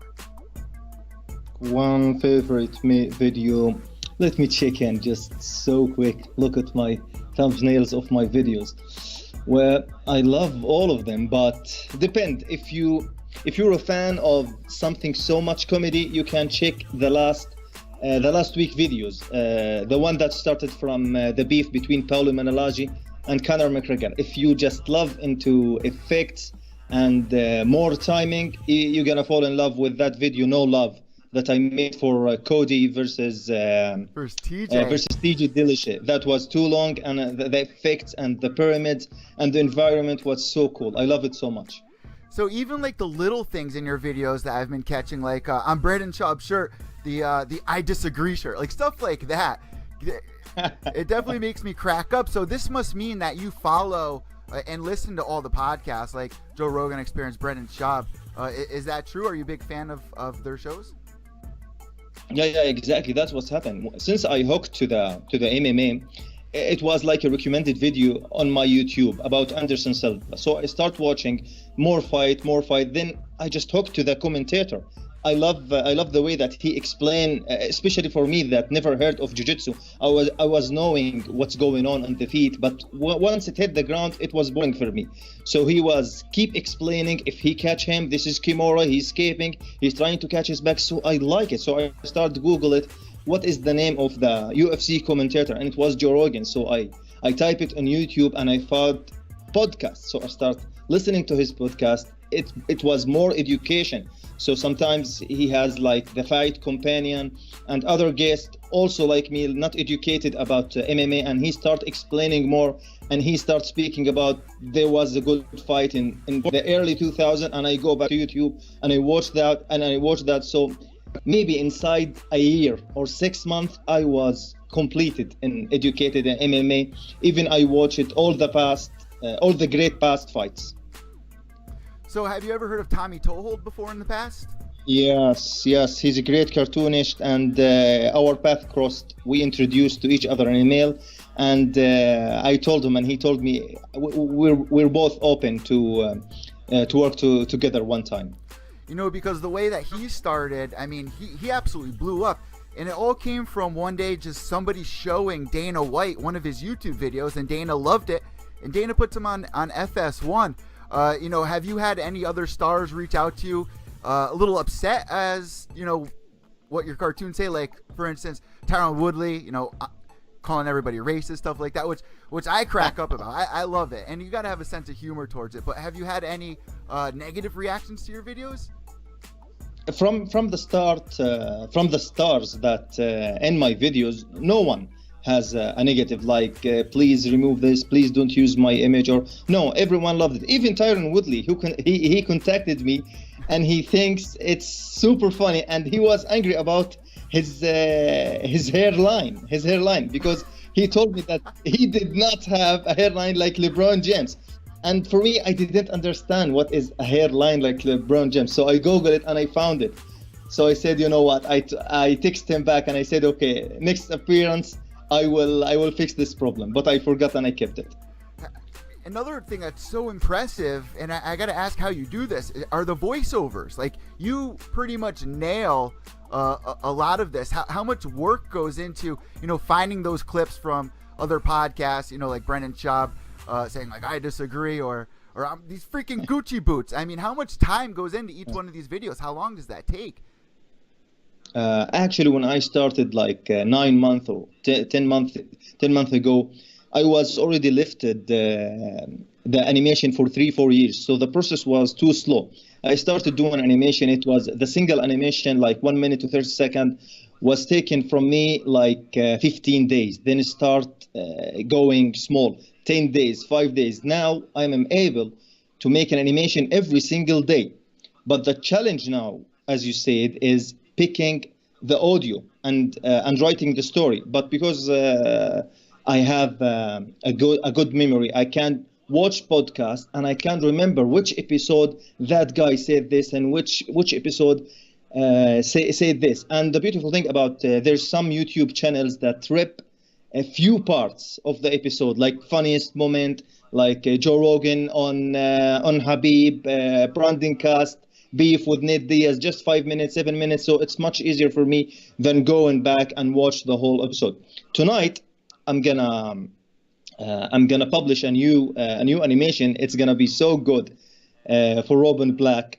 This one took me a whole day watching Robin Black YouTube until I get few lines, especially from Conor McGregor, Floyd Mayweather breakdown. I watched the 6 hours until I get just few seconds that I seek, that I want. But it was in point, and I think it's worth it. So that's going to be coming out tonight on your YouTube channel? Yes, it's gonna be in my YouTube social media. So for anybody that's actually listening to the podcast and aren't watching the video cast, make sure you're following him, and I'll spell it out for you. It's at MojahedFudailat. One more time, let me get it out there for everybody. It's MojahedFudailat. Now you also have an Instagram and your Twitter page is where I actually found you. And Brendan Schaub retweeted your latest video of him and Nate Diaz beefing. I'm just going to play the audio really quick for the audience that's tuning in via podcast.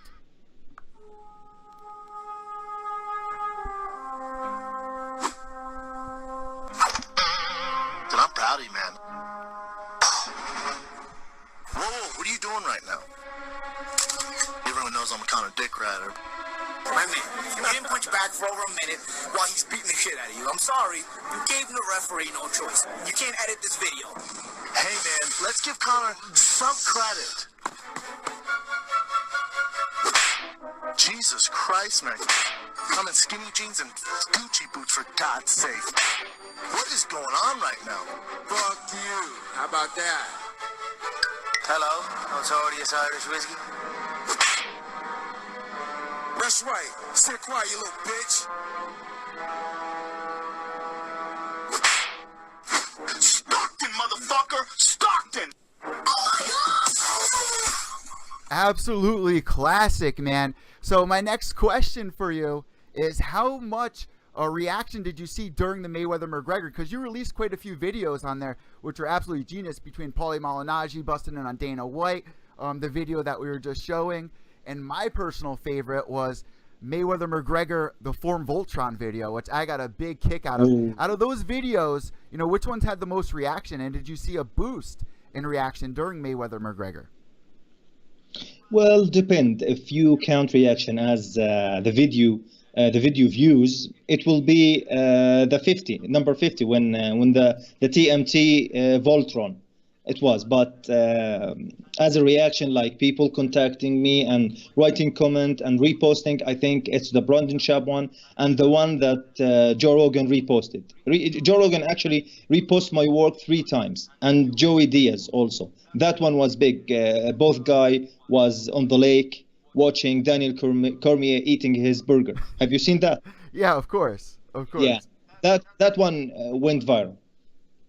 And also the boxing community take my video as well, especially the Golden Boy one, where is Canelo keep running from Triple G, and the next one was the Zorro Boy, that action animation on the train. That was my favorite. So you're also a boxing fan, because I saw one of your tweets. It was like, whenever there's a Triple G match, that's all I care about. How long have you been following boxing? Because it's been around for quite some time. I personally started watching when I was a kid with my father. Is this a sport that you've been watching, since you were younger?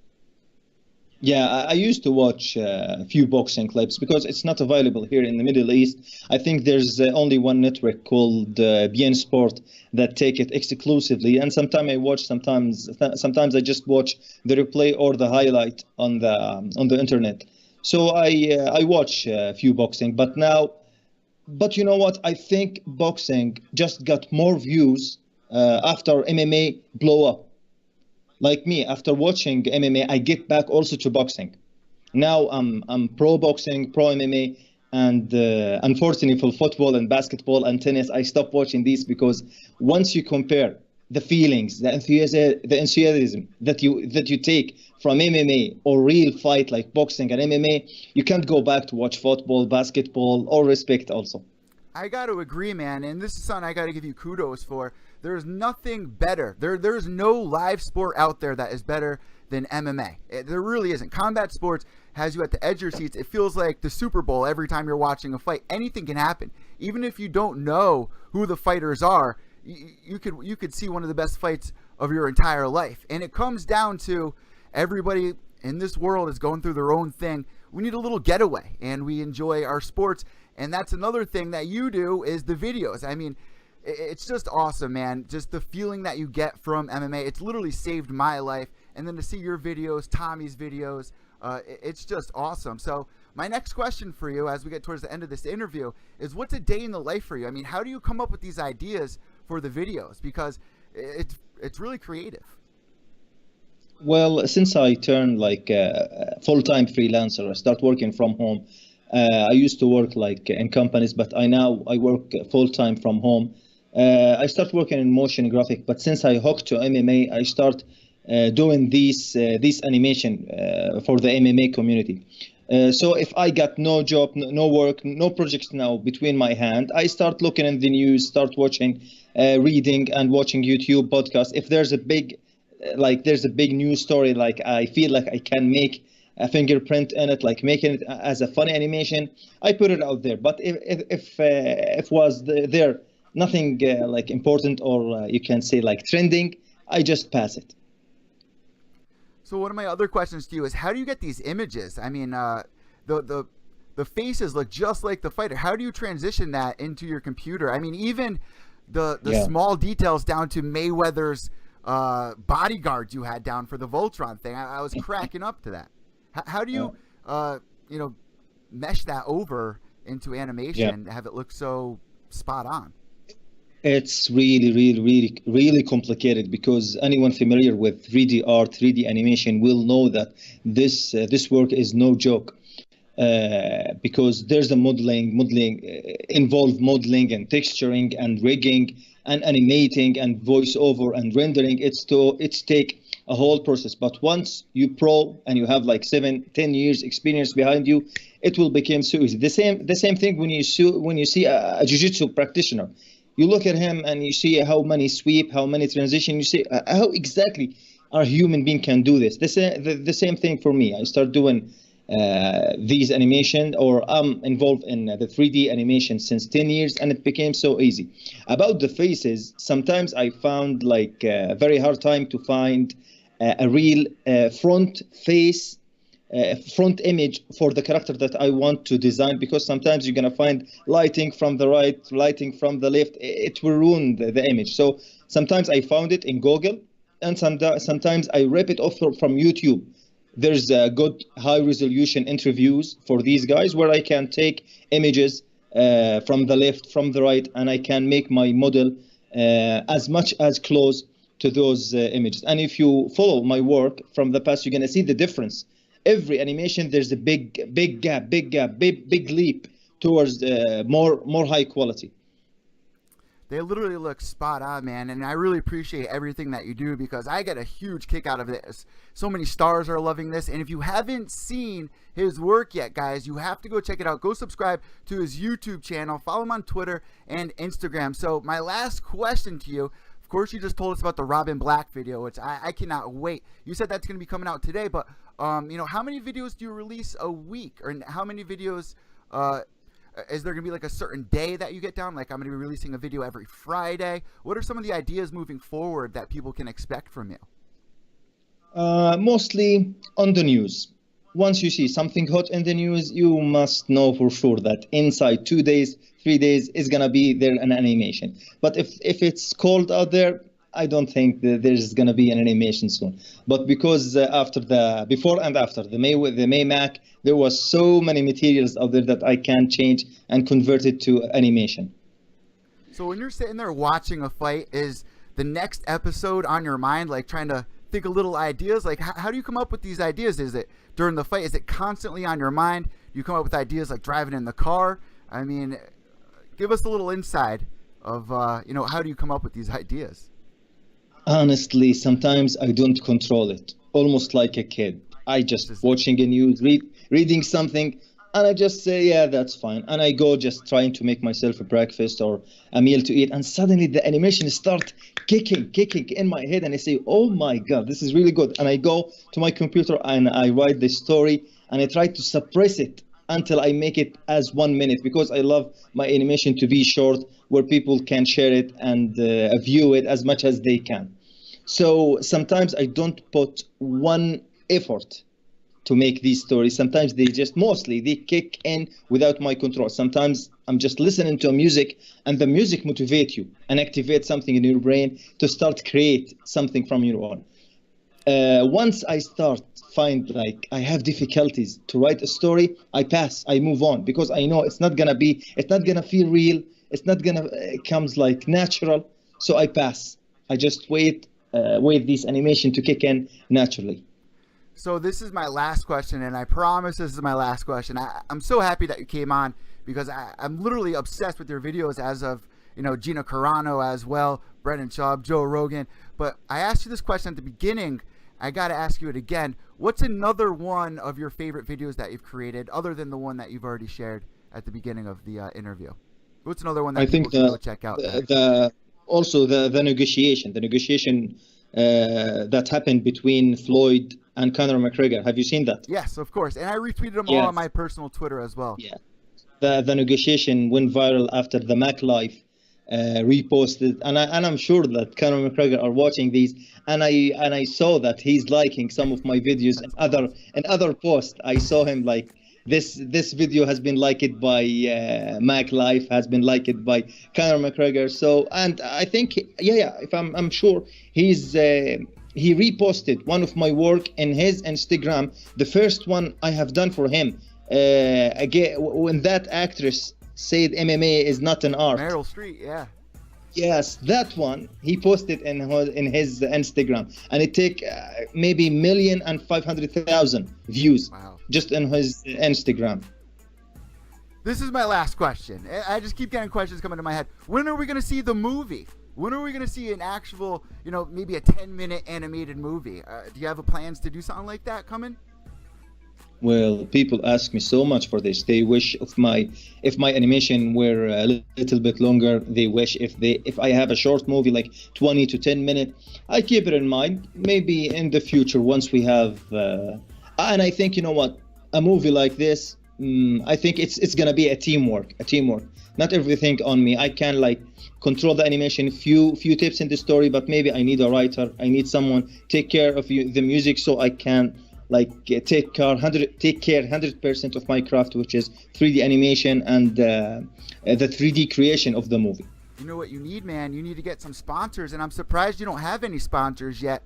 So I'm happy that you're able to come on the show. I mean, man, you have so many superstars retweeting your videos. Has any companies reached out to you that would like to fund you? No, I'm kind of disappointed also, because I've been starting doing this since 10 months, and there's a huge stars, huge personalities, huge champions, huge MMA web news has reposted and write things and make a simple interview, they can write it, but nothing happened actually. And I did get so much recognition or following, but I keep it positive, and I say, maybe one day I'll get the recognition that I deserve. It's definitely coming, man. You're on a lot of people's radar. I want to thank you so much for coming on Pure Evil MMA and answering all of my questions. And I am very excited for this Robin Black video. Guys, make sure you're following him on Twitter at MOJAHEDFUDAILAT. That's also on Instagram. And also, you have to subscribe to YouTube. Thank you so much for listening, and thank you so much for interviewing me. And if there's one thing that I can say, as an experience, don't invest so many emotions in your fight, because sometimes your best fighter lose and you left with a broken heart. Thank you so much for coming on Pure Evil MMA. Have a great day. Ted, had a great night, man. Thank you so much for everybody tuning in. Anything that you want to say before we sign out here, bro? Or you know what? Let's take one more question from our chat room. One more question. Let's see. I'm looking for a question. A lot of people weighing in on things. Oh, well, we kind of talked about this. Super Lit was asking, where's Ronda going? I think she's going to the WWE. Originally, I was excited about it until that cringe video. Oh, let me ask you this. Here's not really a question, but a comment. Young, black, and rich. You know, that was Kevin Lee. There's nothing better than being young, black, and rich. Well, some people are disputing whether he's black. Some people say he's light-skinned, or some people say he's Asian, part Asian. Who cares? But and he is young. Is he rich? Is he rich? I don't know if he's rich. I think he's just, he's occupying the top bunk in that house that he rents. But what do you think? Young, black, and rich. Is there anything better, Eddie? Is there anything better than being young, black, and rich? I'd say being Irish, chubby, and have a fight with Floyd Mayweather. And a third fight with, Kevin would love that. He just wants to be Conor McGregor. Shit at that, and he's like, oh man, I hate that Conor McGregor. I hate him so much. I mean, it just seems like Lee says things without really thinking them through. And he kind of, Muhammad Ali once said, Ted, you have to believe you. Before he had the fight with Sonny Liston, he really personally didn't think he was going to beat Sonny Liston. But he said after the fight, he's like, I had to make myself believe that I was a champion before I could become one. And that's what I think Lee's doing. I mean, there's that book, The Secret, out there. Conor talks about all the time. You have to believe things if you really want to, see them come true. And he's put in the footwork.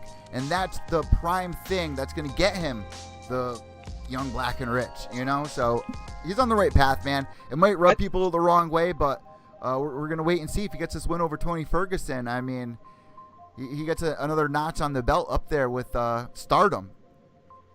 I think you made a point there, a good one, Eddie. It's that he just says stuff without thinking. It's like the spaghetti approach. You throw a lump of spaghetti against the wall, you see what sticks. You have such good one-liners, Ted. You got every time I re-listen to a podcast, I sit cracking up. Some good one-liners. You know what I mean? I never heard that the spaghetti effect. It's the spaghetti thing. You throw it against the wall, see what sticks. That's funny. You know what I mean? Make sure it's al dente. That's why you throw it against the wall. Yeah, he's just saying shit, and see what resonates, see what see what people talk about, see what they don't talk about. I mean, look, I fell into the trap. He said young, black, and rich, and I've been talking about it for days.